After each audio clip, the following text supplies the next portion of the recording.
So, I'm hoping I'm in centre. Yeah, I'm in centre. So, hello again everybody. Big updates. One fairly big update. It's the day after my bone anchor hearing aid surgery, or BAHA surgery, where I had the screw part fitted, all the abutment fitted yesterday morning. And here she is. Get the view over. There might be a little bit of blood under there, under the dressing. And I'm still untangling chunks of blood from my hair.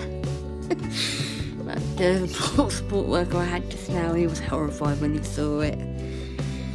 It really gave him a bit of a turn, I think. I guess because not everybody's used to seeing that. So yeah, I had a bit of a false start. I was meant to have this operation on the 10th of August? May. We're in May. So I was meant to have it on the 10th of May, 2018, but there was an ongoing emergency on the table on the morning I was going to have it, so it couldn't go ahead, and I was sent home after 3.5 hours wait. But this time it was a true start. And we got to the hospital about 10 to 7 in the morning and checked in and sorted out the blue badge thing for the parking finance cashier's office. Or rather, Mum did that while we were waiting. But yeah, we checked in. I sat around. I had the flask of coffee I brought with me because I'd chosen to have the procedure under local anaesthetic. Because a lot of other people had also gone that way, also done it that way, and it was all good. All good. There was a lot of scraping, scratching, sucking, washing, etc., etc. for I don't know how many minutes. So obviously I wasn't wearing my watch and I didn't have my phone on me on the operating table, in the operating theatre, because it's a sterile environment. Then around 11:30, 12:15, it must have been around that time they started drilling. Now, if you guys use one of those Braun electric toothbrushes, that is basically the sound of the drill in your head, but there's like an extra vibration that's sort of an octave lower than that if you're particularly musical like me. And if you imagine that sound, if you amplify that sound so it's 100 times louder, that is the sound the drill was made, and it was really quite an intense vibration on the bones that pick up sound on your head. In my case, on my right side, because that's where I have the hearing problem, as well as a total vision impairment. So I was aware of what was going on around me. If I could ask questions if I wasn't aware of something that was happening with my head, which is partly why I wanted the local, because I could have the local. I won't be having any further locals, put it that way, because I coped. I was amazing. I got through the first 4 drills. That's 4 or 5 drills. I actually lost count of them in the end because my brain was just taken over with this awful vibration sound. If you also picture a pneumatic drill and the sound one of those makes, oh, if you felt it through the walls in your house and then imagine that inside your head, it's bad. It's really not very nice. And as he said, it wasn't very nice on the third or fourth drill. But on fifth drill, I don't know, I just lost all thoughts, all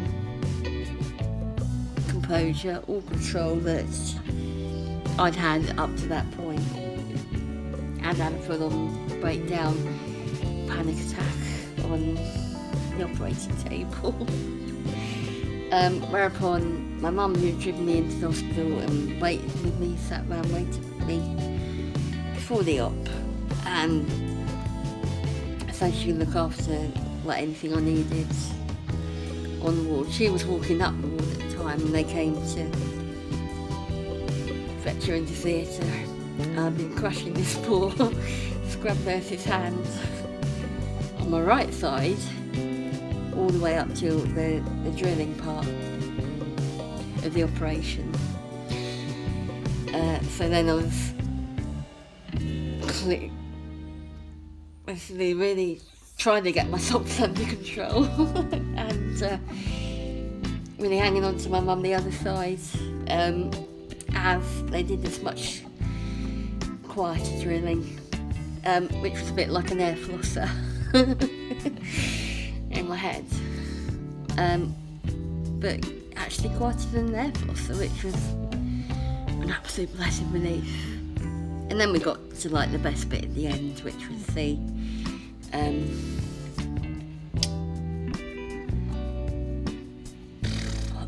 what was it? It was the application of this dressing.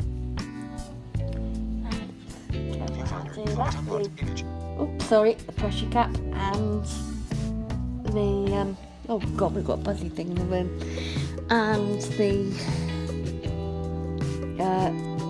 abutment, which is a little foam plastic cap thing in the middle,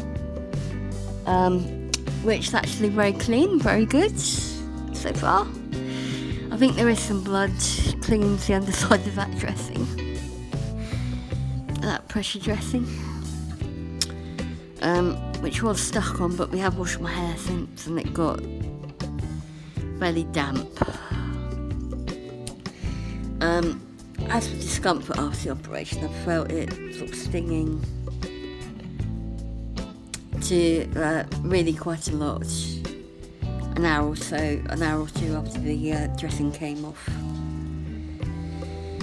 And yeah, that's worry. He's just gone into bed. It's actually on him. So there he is. So yeah, sorry, got distracted. The pain then and the discomfort, I felt it a heck of a lot when the local first wore off, and basically sat in the TV room and no, I wasn't in the TV room then, I was in this cubicle behind this little curtain,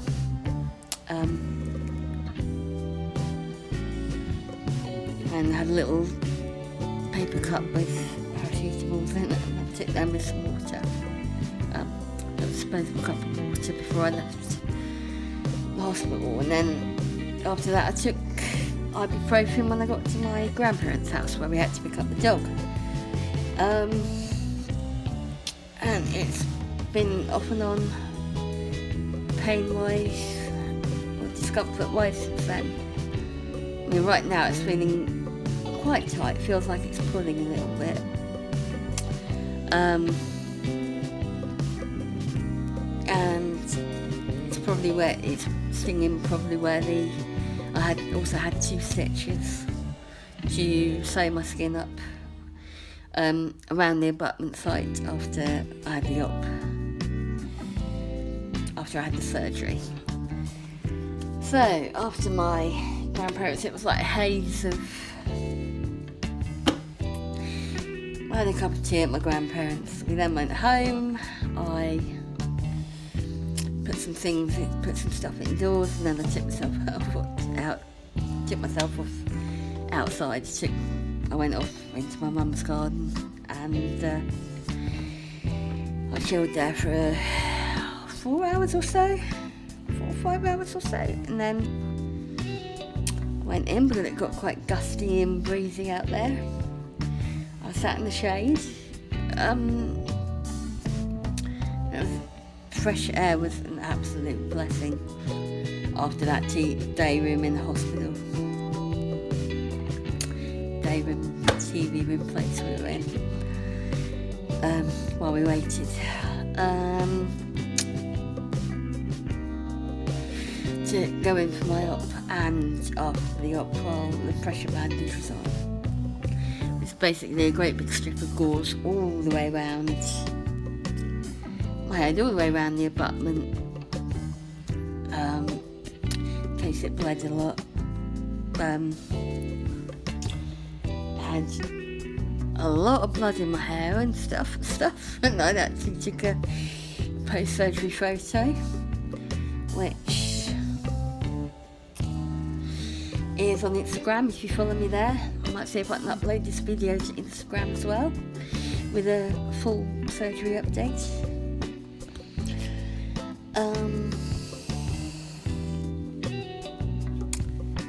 I had a very good night's sleep because I actually crashed in the middle of.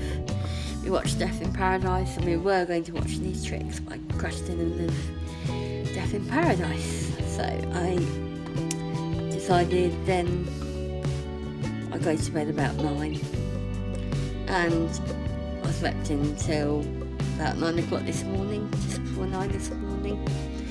I got up for quite a big bathroom break twice in the night. That did disturb my sleep a little bit. So it was up at 9, and I was awake, lying awake in bed responding to Facebook really. There was a hive of activity on there as I posted a written sort of description of what I had done, what happened on the operating table and after the operation, and so on and so forth. And the BAHA photo is already up there. You guys would care to add me as a friend and check it out, or you can see it on Instagram if you add me there. We are Jen and Derwin on Instagram. You can check it out there.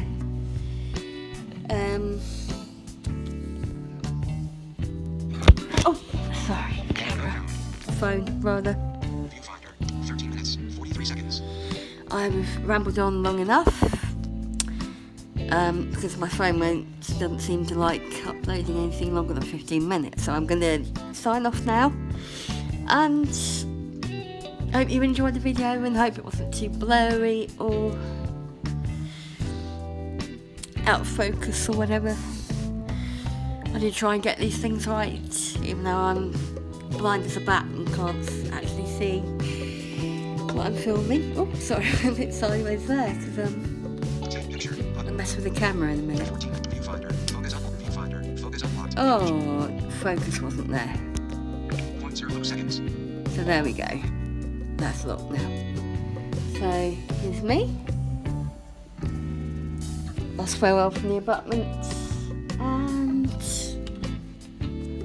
14, take picture, but stop recording video. But cheerio. Signing off. Peace out.